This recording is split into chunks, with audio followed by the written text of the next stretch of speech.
Halo Sobat Waras, apa kabar semuanya? Kembali lagi dengan Pavel 88 Channel. Ya, kali ini kita akan membahas sebuah video yang sedang viral dan ramai diperbincangkan dan juga sudah dimuat di beberapa channel mengenai pernyataan Felix Xiao yang mengatakan bahwa Nabi Muhammad itu sebelum Islam ada ya beragama Nasrani.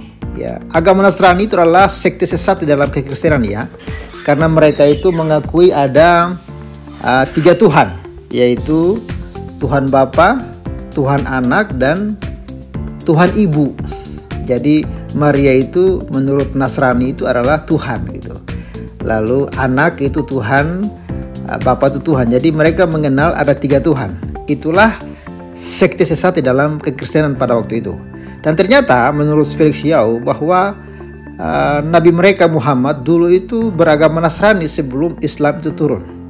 Dan pernyataan Felix ini juga terkonfirmasi juga oleh Buya Syakur almarhum yang mengatakan bahwa sebelum Islam ada, Khadijah itu agamanya Nasrani. Berarti ketika Muhammad menikah dengan Khadijah ya otomatis ikut agama Nasrani ya. Dan ini menarik, bahkan Felix Xiao juga mengatakan seumpamanya ada yang bisa membuat Quran ya, membuat buku semacam Quran, maka dia siap keluar dari Islam. Dan akhirnya ini menjadi bumerang sendiri bagi mereka. Bagaimana video lengkapnya? Langsung saja kita simak. Dan sebelumnya jangan lupa di subscribe dulu kawan-kawan. Dan jangan lupa untuk support Pavel 88 Channel.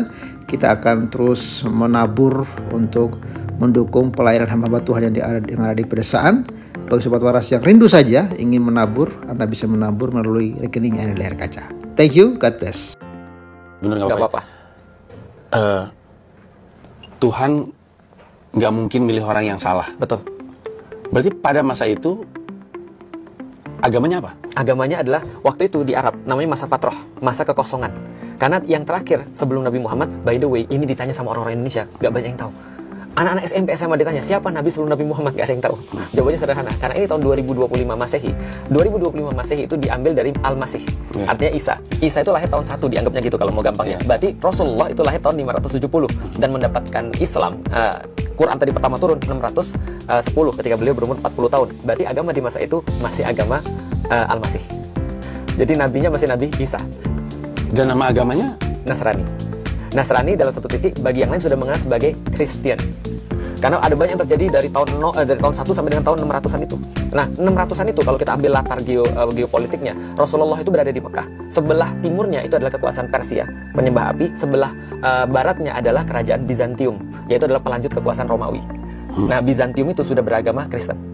Sedangkan Persia itu Majusi. Gitu, nah itu konteksnya tuh.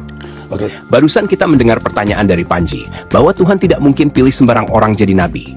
Pertanyaannya, apa agama Muhammad sebelum Islam? Jawaban dari Felix adalah bahwa pada masa sebelum Islam, agama yang ada hanya Yahudi, Nasrani, dan Zoroaster. Jadi menurut Felix Xiao, agama Muhammad sebelum Islam adalah Nasrani dan tidak mungkin Yahudi atau Zoroaster.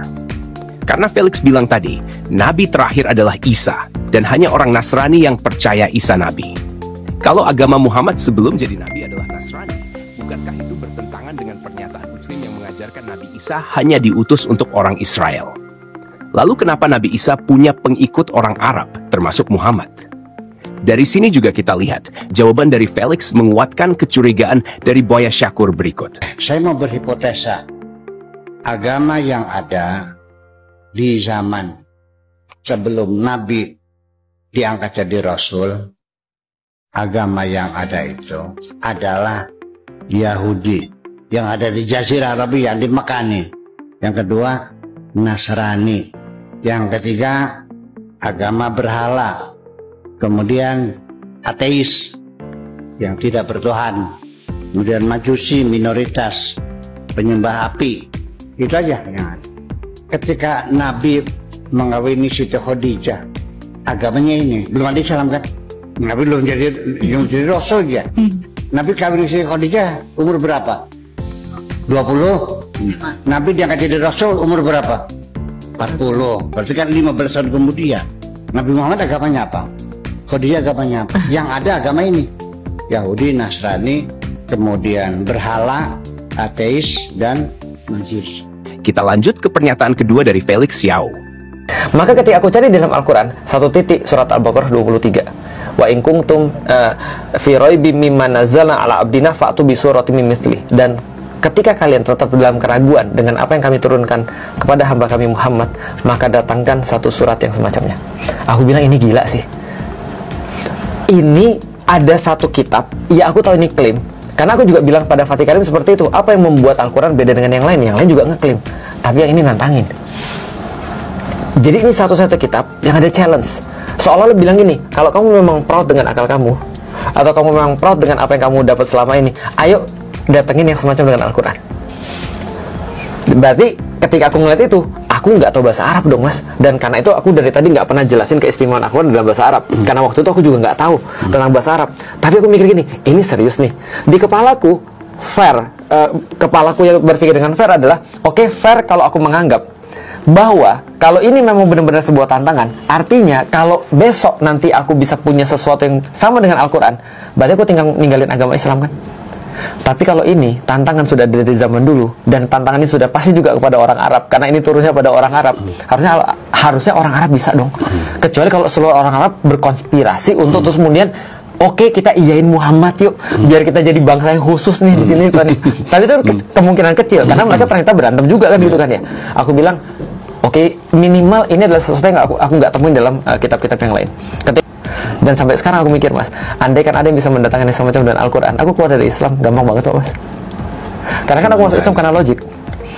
Barusan dia mengatakan bahwa yang membuat keyakinannya kuat bahwa Quran itu dari Allah adalah di mana dalam Quran ada tantangan yang tidak bisa dijawab sampai saat ini. Dan kalau tantangan itu bisa dijawab, maka Felix Xiao akan keluar dari Islam. Berikut adalah sanggahan dari Edis TV mengenai tantangan Quran tersebut. Dan kita akan lihat apakah Felix Xiao yang katanya masuk Islam karena logika bisa membantah argumen dari Edis TV berikut. Datangkan satu surat. Ini seperti ibarat saya koki nih, saya bikin nasi goreng. Saya bilang begini, semua manusia bikin nasi goreng seperti yang saya bikin ini kalau lebih enak dari ini. Loh, jurinya siapa? Kalau jurinya saya ya nggak akan ada yang menang. Tantangan macam apa itu? Tantangan membuat surat semisal Quran, yang jadi juri siapa? Kalau yang jadi juri kalian sampai kiamat memang nggak ada yang akan bisa sampai kiamat.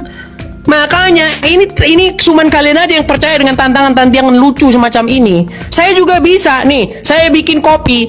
Semua orang di muka bumi bikin kopi yang lebih enak daripada yang saya bikin. Kalau kalian bisa, coba kalau bisa. Karena saya jurinya, saya yang menentukan itu lebih enak atau enggak. Ya, ini cuma dipercayai sama orang-orang yang macam kalian ini.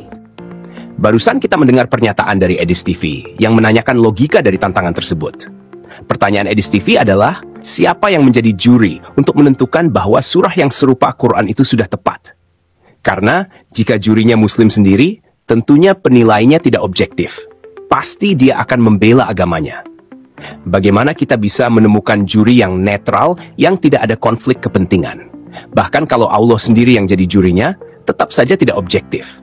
Karena jika dia bilang ayat serupa Quran itu sama dengan Quran, artinya Quran itu bisa dibuat oleh manusia. Jadi seperti kata Bro Edis TV, tantangan ini tidak masuk akal. Apakah setelah mengetahui kenyataan ini, berani tidak Felix Xiao menggunakan logikanya untuk memikirkan pernyataan Edis TV?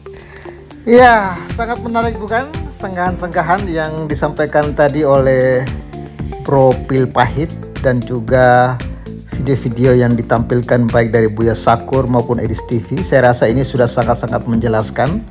Hanya perlu kerendahan hati sih, dan mau belajar baru bisa Anda mengerti. Tapi kalau hati Anda keras, Anda tidak mau belajar, ya Anda tidak akan pernah paham. Jadi bagi Felix Xiao dan juga Panji, silakan Anda menyaksikan video ini, kawan-kawan bantu viralkan supaya sampai kepada mereka, dan semoga kalian bisa berpikir dengan cerdas dan waras.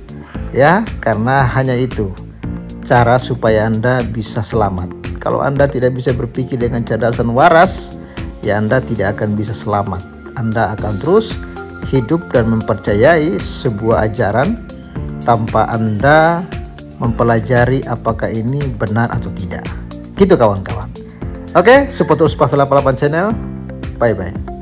Kami mengucapkan terima kasih kepada kepada channel Travel 88 sahabat waras yang sudah mendukung kami dalam pelayanan di desa-desa, khususnya di daerah Kabupaten Kusut. Terima kasih untuk pelayanannya. Kami telah menerima manfaat dari pelayanan Travel 88. Kiranya Tuhan memberkati selalu, terus dipakai bagi hormat kemuliaan nama Tuhan. Tuhan memberkati. Shalom.